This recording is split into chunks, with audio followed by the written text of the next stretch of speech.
नमस्कार साथियों, मैं ज्योतिष आप सभी का हार्दिक हार्दिक अभिनंदन करता हूं SR91 के इस यूट्यूब चैनल पर।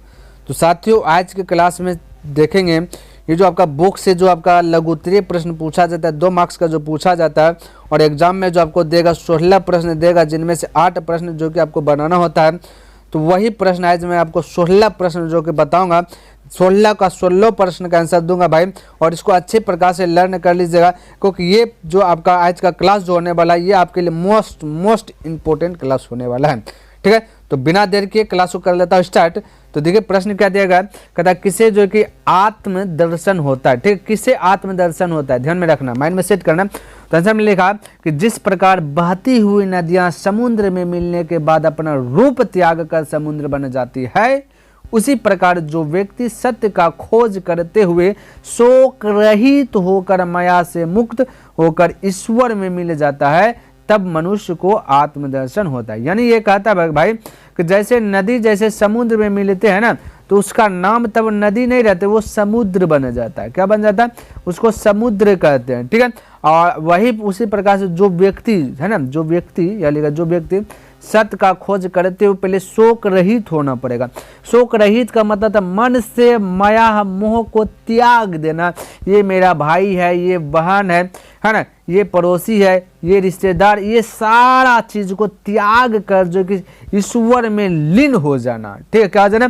लीन हो जाना, मुक्त कर देना, सब चीज से मुक्त होकर ईश्वर में मिल जाता है, उसे ही आत्मा का जो कि दर्शन होता है। आत्मा का क्या होता है भाई? आत्म दर्शन होता है ना, आत्मा का उसे दर्शन होता है। क्लियर है? चलिए अगला प्रश्न देखिए क्या कहता है, 2 नंबर का। ये टोटल बुक का भाई आपका निचोड़ है। क्या है भाई? निचोड़ है ना, कि हर एक बुक का जो कि निचोड़ दिया गया। टोटल बुक का है ना, जितना बुक है संस्कृत में जितना प्रश्न है, टोटल का जो कि निकाल करके एक लाइन में 16 प्रश्न आपको इसी ढांचा में आपको पूछेगा, ध्यान में रखना।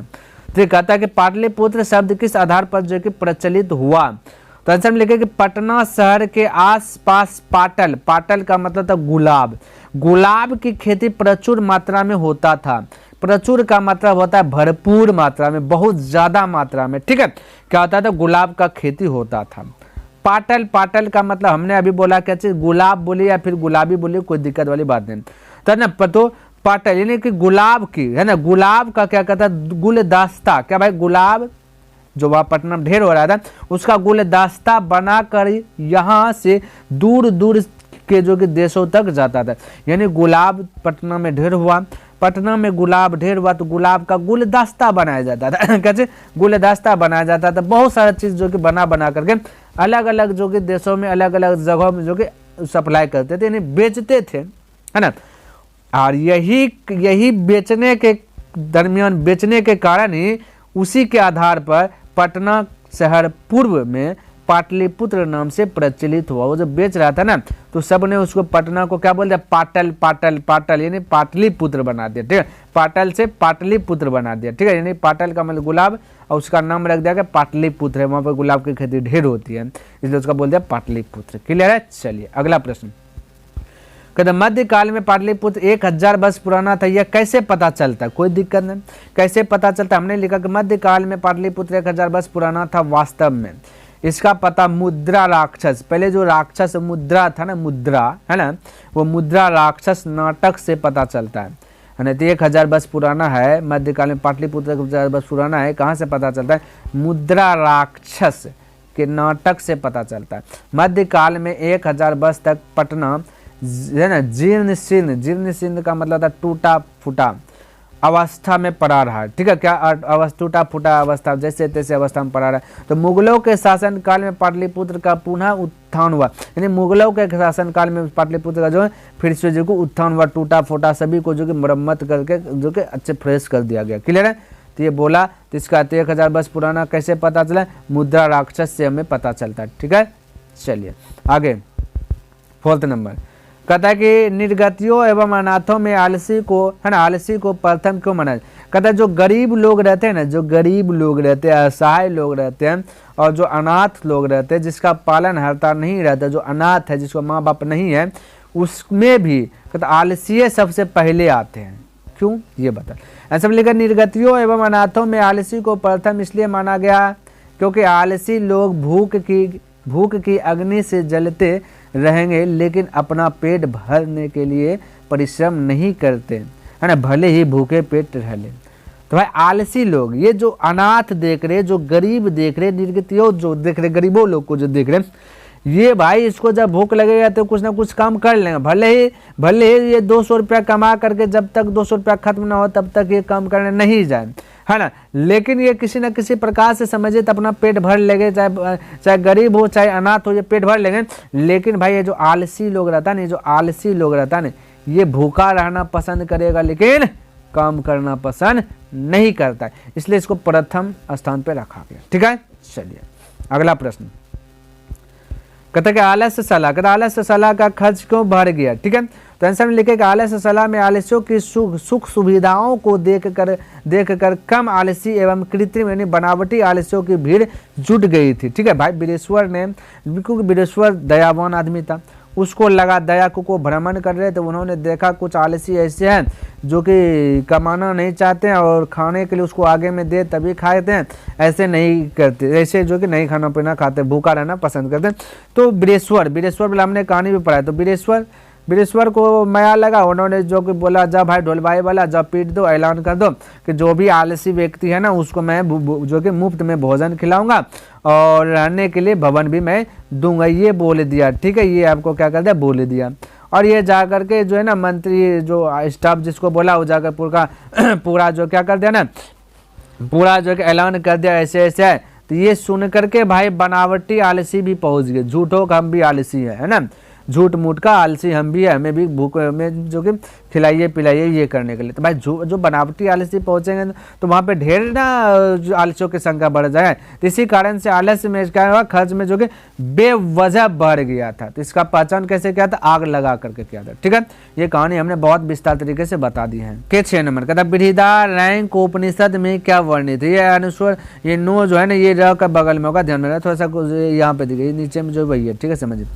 तो इसका राइट आंसर हमने लिखा कि बृहदारण्यक उपनिषद है ना, उपनिषद में जो कि याज्ञवल्क्य की पत्नी जो कि मैत्रेयी जी को दार्शनिक रूप में वर्णित की गई है। ठीक है, दार्शनिक रूप में वर्णित की गई है। अपनी पत्नी मैत्रेयी जी को याज्ञवल्क्य जी ने जो कि आत्म तत्व की शिक्षा दिए थे। ठीक है, आत्म तत्पर की शिक्षा देते, आत्म तत्पर की क्या देते, शिक्षा दिए थे। कौन भाई दिए थे, याज्ञवल्क्य जी ने, है ना, आत्म तत्व पर के क्या देते, शिक्षा दिए थे। किसको, अपनी पत्नी मैत्रेयी जी को। ठीक है, याज्ञवल्क्य जी ने। चलिए अगला प्रश्न देखिए क्या दिया गया, 7 नंबर कहता लौकिक संस्कृत साहित्य के प्रमुख संस्कृत लेखिकाओं का उल्लेख करें। तो ऐसा में लिखे लौकिक संस्कृत साहित्य में 40 लेखिकाओं का 150 पदे जो कि प्राप्त हुआ, 40 लेखिकाओं का 150 पदे प्राप्त हुए, जिसमें उसमें भी क्या ना विजयांका श्रेष्ठ था,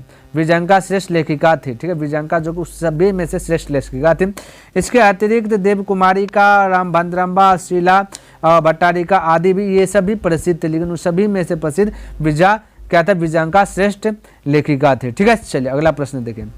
कहते भारत भूमि का जो कि गुणगान करते हुए देवगण क्या कहते हैं। तो भाई यहाँ पे आंसर लिखा कि भारत भूमि का गुणगान करते हुए देवता लोग कहते हैं कि धन्य है वह मनुष्य जिसका जन्म भारत भूमि पर होता है, क्योंकि भारत भूमि पर जन्म लेकर ही मनुष्य हरि की सेवा के योग्य बनता है। अतः हमारी भी इच्छा है कि बार बार भारत भूमि पर अवतार जो कि लेते रहे। तो भाई भारत भूमि का गुणगान करते हुए देवता लोग कहते हैं कि भारत एक ऐसा देश है जहाँ जो भाई देवते लोग कहते हैं कि हर एक चीज़ का सुख सुविधाएं मिल जाएंगे, है ना, गुणगान करते हुए बोलते हर एक चीज़ का सुख सुविधाएं मिल जाएगा, है ना, जिसका जन्म भारत भूमि पर हुआ है वह भारत भूमि पर क्या कहता है मनुष्य, कहता है कि धन्य है वह मनुष्य जिसका जन्म भारत भूमि पर होता है। देवते कहता है कि वह मनुष्य धन्य है जिसका जन्म भारत भूमि पर होता है, क्योंकि भारत भूमि पर जन्म लेकर ही मनुष्य, कहता है कि ये भगवान ये देवता ही कहता है कि जो भारत भूमि पर जन्म लेता है वही मनुष्य जो कि हरि यानी कि परमेश्वर के सेवा के योग्य बनते हैं, इससे दूसरा नहीं बनता है। इसलिए देवता लोग भी कहता है कि हमारा भी वही इच्छा है कि मैं भी बार बार जो कि भारत भूमि पर अवतार लेते रहूँ। ठीक है, चलिए अगला प्रश्न कहता जन्म पूर्व संस्कारों का उद्देश्य क्या है। टेंशन में लेकर जन्म से पूर्व 3 संस्कार है, ठीक है। तो गर्भाधान है, एक पुंसवन है, एक सीमांत है ना। इसका उद्देश्य जो है कि गर्भ रक्षा की, गर्भ की रक्षा कैसे करे। गर्भस्थ शिशु, जब गर्भ में भ्रूण शिशु के रूप में शिशु बन जाते हैं तो कहते हैं गर्भस्थ शिशु का, है ना, का कहते हैं संस्कार, है ना, का संस्कार को जागृत करना तथा गर्भवती स्त्री की प्रशंसा के लिए किए जाते हैं। कहता है जन्म पूर्व संस्कार जो किए जाते हैं वो करने का कारण है कि जो गर्भवती स्त्री है वो किसी प्रकार से खुश रहे, ठीक है भाई, खुश रहे। इसके बारे में बहुत अच्छी प्रकार से डिटेल से मैंने आपको बतला दिया है ना, कैसे कैसे क्या होता है, कैसे खुश रहता है, कैसे, है ना, टोटल चीज़ बता दिया। पुत्र की प्राप्ति के लिए क्या होता है ना, टोटल बता दिया, ठीक है। यहाँ पे जो बोला वो चीज़ हमने लिखा। अगला प्रश्न देख लेता हूँ क्या कहता है। कहता है कि शिक्षा की समाप्ति पर गुरु शिष्य को क्या उपदेश देते थे। तो आंसर लिखा कि शिक्षा की समाप्ति पर गुरु के घर शिष्य का जो समावर्तन संस्कार होता था, यानी शिक्षा की समाप्त जब हो जाता था गुरु, है ना, तो गुरु के घर में जो है कि शिष्य यानी विद्यार्थी का समावर्तन संस्कार होता था, ठीक है, समावर्तन, जिसमें गुरु शिष्य को उपदेश देते थे कि सत्य बोलो। ये समावर्तन संस्कार में बताते थे कि सत्य बोलो, धर्माचरण करो, धर्म के अनुसार से चलो, अपने आप पर, है ना, कहता अपने आप पढ़ने से है ना प्रमाद मत करो, और माता पिता को ईश्वर के समान मानो, माता पिता को भगवान के समान मानो, अतिथि को देव तुल्य समझो इत्यादि। कहता जो अतिथि लोग हैं जो आते हैं आपके यहाँ उसको देव तुल्य समझो, देवता के समान उसको समझो, ये बोला, ठीक है। चलिए, तो ये जो बोला वो चीज़ हमने बताया। आगे कहता कि है ना, कहता कि संपन्नता चाहने वाले मनुष्य को किन दोषों का जो कि परित्याग करना चाहिए। कहता है जो संपन्न, जो सुख रहना चाहता है, दुखों से पार होना चाहता है, तो उसको जो है ना किन दोषों का जो कि त्याग करना चाहिए। तो हमने लिखा जो व्यक्ति अपना उन्नति चाहता है ना, उन्नति का मतलब ये तो संपन्नता, ठीक है, चाहते हैं उनको 6 दोषों का परित्याग कर देना चाहिए। 6 दोष त्याग देगा वो उन्नति जो चाहेगा वो प्राप्त कर लेगा। भाई सही आपने सुना। कौन कौन देखिए, निद्रा, तंद्रा, भयम, क्रोध, आलस्य, दीर्घसूत्रता, ये 6 दोष को क्या कर देना चाहिए, उसको त्याग कर देना चाहिए। जो उन्नति चाहते उसको ये सारा 6 दोष का क्या कर देना चाहिए भाई, त्याग कर देना चाहिए। ज़्यादा उसको नींद नहीं लेना चाहिए, किसी का शिकायत नहीं करना चाहिए, कोई काम में डर नहीं होना चाहिए, जब गुस्सा भी नहीं करना चाहिए, गुस्सा में ली गई निर्णय उसको क्या जाए गाता गाता, और आलस्य यानी कि आलस्य भी नहीं करना चाहिए, तुरंत आलस्य वाला बात है। और दीर्घ सूत्रता यानी कोई भी काम जो कि लंबे समय तक नहीं करना, जो अभी ठान ले अभी करके दिखा ना। चलिए अगला 12 नंबर, कहता भिकनटोला गांव देखने आए शिक्षक ने कैसे बालक को देखा। कहता दिखा, कैसे बालक को दिखा, है ना, देखा होगा यहाँ पे, कैसे बालक को देखा होगा, ठीक है, ध्यान में रखना। टेंशन में लिखे कि शिक्षक ने खेल में लगे दलित, है ना, खेल में लगे दलित बालक को देखा तथा उसके सहज आकर्षण स्वभाव से प्रभावित हो गए। यानी कि ये शिक्षक जो है कि गए घूमने के लिए, ठीक है, कि भाई देखते कि बालक लोग पढ़ने उन्हें क्यों नहीं आ रहे हैं, क्या स्थिति है नहीं है, तो गाँव घूमने के लिए गया तो एक बालक को उन्होंने देखा, जो बालक पूर्ण रूप से गरीब थे, इतना गरीब थे कि उसका घर भाई गांव से बहुत दूर में था, बिहार में थे, बगीचा में, और उसके बाद सिर्फ धूप से रक्षा होता था, और बारिश पड़ते थे तो चूते रहता था, रातों का नींद जीना हराम कर देता था रात में अगर बारिश पड़ जाए तो, ये था। तो वो आकर्षण हो गया ना, स्वभाव से प्रभावित हो गया, उसका वो खेल में मग्न उतना ही था, वो देख करके पूरा पिघल गया, समझिए। तो शिक्षक का दिल जो कि नॉर्मल हो गया, इसको लगा काश ये बच्चा पढ़ लिख लेगा तो बहुत ऊंचा नाम कर लेगा, है ना। तो शिक्षक ने बालक के माता पिता को कहकर दलित बालक को अपने स्कूल लाकर पढ़ाने लगे, ठीक है। तो शिक्षक क्या हुआ, इन्होंने बालक को लिया, है ना, जिसका नाम था राम प्रवेश, राम, है ना, तो उसको लिया और जाकर स्कूल में पढ़ाने लगा, और पढ़ने में भी ऐसा मन लगा करके पढ़ा, ऐसा मन लगा करके पढ़ा कि हर जगह जहाँ जहाँ पढ़ा वहाँ का नाम रोशन कर दिया, ठीक है। चलिए अगला प्रश्न 13वां नंबर, कहता मूल्य संकर में वैराग्य भाव कैसे उत्पन्न हुआ। कहता जो मूल्य संकर था उसमें उसके अंदर वैराग्य भाव कैसे उत्पन्न हुआ ये बता दो, ठीक है। वैराग मैंने सब चीज़ त्याग देना, ठीक है। चलिए अगला, ये भाई ये क्या हो गया, हट जा, स्क्रीनशॉट आ गया ना, हटा देते थोड़ा सा। चलिए ये और देखिए, हट जा भाई, हट जा, हाँ। चलिए तो वैराग्य भाग बताना, तो यहाँ पे देखिए, यहाँ पे समझिए। अच्छा लेकर मूल्यशंकर का परिवार शिव उपासक थे, ठीक है। मूल्यशंकर का परिवार शिव उपासक था। आपका ऑप्शन भी पूछ देगा कि मूल्यशंकर का परिवार किसका उपासक थे, ठीक है, तो ये पूछ देगा, समझिए। और आंसर आगे भी लिखा है कि महाशिवरात्रि है ना, महाशिवरात्रि में संपूर्ण परिवार रात्रि जागरण में थे, यानी कि महाशिवरात्रि का दिन था, सब परिवार पूरा टोटल परिवार जो है रात्रि जागरण था, यानी कि रात में जगना है, ठीक है। और संयोग से मूल्यशंकर का ध्यान शिवलिंग पर पड़ गया, रात में जागरण था, वहाँ शिवलिंग पर उसका नजर पड़ गया। उस समय एक चूहा शिवजी के ऊपर चढ़कर प्रसाद और जो भी चीज पूजे गए थे वो सारा चीज क्या होगा, खा रहा था। इस दृश्य को देखकर मूल्यशंकर ने सोचा, ईश्वर में स्वयं की रक्षा करने का भी शक्ति नहीं है। अगर शक्ति रखता तो ये चूहा इसका भोजन ग्रहण जो करने दिए वो खा रहे, तो भाई ये तो बचाता है ना, बचाना चाहिए, इसको मारना चाहिए चूहा को, लेकिन ऐसा नहीं किया, ये मूल्यशंकर ने देखा। फिर क्या हुआ, फिर अन्य की रक्षा कैसे करेगा, बोला जब जब इसका शिव जी पर जो चढ़ाएगी प्रसाद है वो एक चूहा खा रहे हैं और इससे ये नहीं बचा पा रहे हैं, और लोगों को कैसे बचाएंगे ये लोग, कैसे रक्षा करेंगे ये लोग, है ना, ये उसको मन में आया। इसके बाद वह मंदिर से निकल गया, उसी समय वह मंदिर से निकल गया। कुछ ही दिनों के बाद भाई उसकी क्या हो गया ना, छोटी बहन की मृत्यु हो गई। तब मूल्यशंकर वैराग्य भाव को प्राप्त कर लिया, तब जाकर के वैराग्य भाव बन गया, ठीक है। चलिए अगला प्रश्न देखिए, कहता है कि चक्रवा पक्षी यानी चक्रवा पक्षी मंदाकिनी की शोभा किस प्रकार बढ़ा रही है। ये है भाई ये है चकवा, है ना, चक्रवा पक्षी, ये देख लीजिए, ये पानी है, वाटर है ना, और यहाँ पे देखिए शोभा बढ़ा रहे, तैरे रहे, यही है चकवा पक्षी, ठीक है, ध्यान में रखना। तो समझ चकवा चकई, ठीक है, चकवा चकई यानी चक्रवाक, ठीक है ना, पक्षी अपनी मधुरमयी आवाज से, है ना, अत्यधिक बढ़ा रही है, यानी कि अत्यधिक शोभा बढ़ा रहा, अपनी आवाज से, मधुरमयी आवाज से जो है अत्यधिक बढ़ा रही है, क्या चीज, शोभा बढ़ा रही है। अर्थात चकवा चकई की लगातार ध्वनि से मंदाकिनी का तट मनोहर जो कि मनोहर बन गया है, ठीक है। ये तैर रहे हैं, चहचा रहे हैं, ये मंदाकिनी नदी का जो है ना एकदम से समझिए तो सुंदरता, एकदम सुंदर का जो है एक समझिए तो एक नज़ारा ही अलग चेंज कर दिया गया है ना, देखने में दृश्य ही अलग लग रहा है। तो ये बोला, तो ये चीज़ हमने लिख दिया, ठीक है। आपको फिगर भी दिखा दिया भाई, ये चकवा चकई क्या है ना, ये देख लीजिए, यही है चकवा चकई, है ना। चलिए अगला कहता है कि व्याघ्रपति कथा से क्या शिक्षा मिलती है, ठीक है। हमने लिखा कि व्याघ्रपति कथा से शिक्षा मिलती है कि लोभ नहीं करना चाहिए, जो विश्वास का पात्र नहीं हो उस पर कभी भी विश्वास नहीं करना चाहिए, है ना। क्योंकि भाई लोभ करने से पथिक का क्या हाल हुआ, पथिक लोभ क्या, तो लोभ क्या था, पथिक क्या था भाई, लोभ क्या था, समझिए भाई, पथिक, ठीक है। तो जब पथिक है ना, पथिक लिखा ना भाई सही से, पथिक, ठीक है, जब पथिक ने लोभ किया तो बूढ़ा बाघ के झांसे में आ गए, और वो क्या ना कीचड़ में फंसकर जो है, क्योंकि बूढ़ा बाघ जो बाघ था उसमें उसके हाथों से जो कि मृत्यु घात हो गया, यानी उसका मृत्यु हो गया, मर गए। तो इसलिए कहता है कि भाई आपको लोभ नहीं करना चाहिए, अगर लोभ करोगे तो जैसे ये पथिक जो कि जाल में फंस करके कीचड़ में फंसा करके उसका जो कि मृत्यु हो गया, उसी प्रकार से अन्य की भी हो सकती है, यानी कि मृत्यु तो नहीं, लेकिन जो है ना जो लोभ करेगा उसका समझिए हालात जो कि बहुत बुरा होने वाला।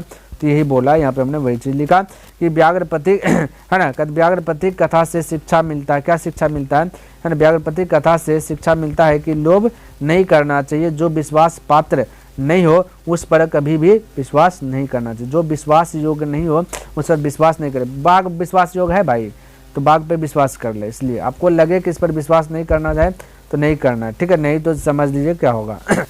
देखिए 16 नंबर में कहता है शांति स्थापित करने का क्या उपाय है। कहता है कि शांति स्थापित करने का उपाय है कि मानव द्वेष भाव का परित्याग करे। द्वेष का मतलब गलत विचार नहीं आना चाहिए उसके मन में, ठीक है, गलत विचार कभी नहीं आना चाहिए। और ऐसा ही सुनता मतलब दूसरों को उन्नति अच्छा नहीं लगना, दूसरा को उन्नति अच्छा नहीं लगना, इसका भी त्याग कर दें। ये दोनों चीज़ अगर मानव में नहीं आए तो परस्पर वैर भाव का जन्म नहीं होगा, है ना। सभी जो लोग जो कि सुख शांति पूर्वक रहेंगे, कहता है कि सभी लोग सुख शांति से रहेंगे, यानी कि दुश्मनी नहीं होंगे, ठीक है, वैर भाव का जन्म नहीं होगा। कब भाई, जबकि द्वेष यानी गलत विचार माइंड में नहीं लाए, और एक दूसरे के प्रति जले नहीं तब। ठीक है, चलिए तो उम्मीद करता मैं 16 प्रश्न आपको बताया। 16 प्रश्न में आप ईमानदारी पूर्वक बोलिए आप पहले से कितना प्रश्न जान रहे थे, ये आप कमेंट कीजिए भाई, ये आप कमेंट कीजिए ताकि हमें भी पता चले कि कितना स्टूडेंट जो कि मेरा क्लास ज्वाइन करके जो कि पढ़ रहे हैं, है ना। तो नेक्स्ट दिन मिलेंगे इनसे आगे लेकर के, तब तक के लिए धन्यवाद। जय हिंद, जय भारत।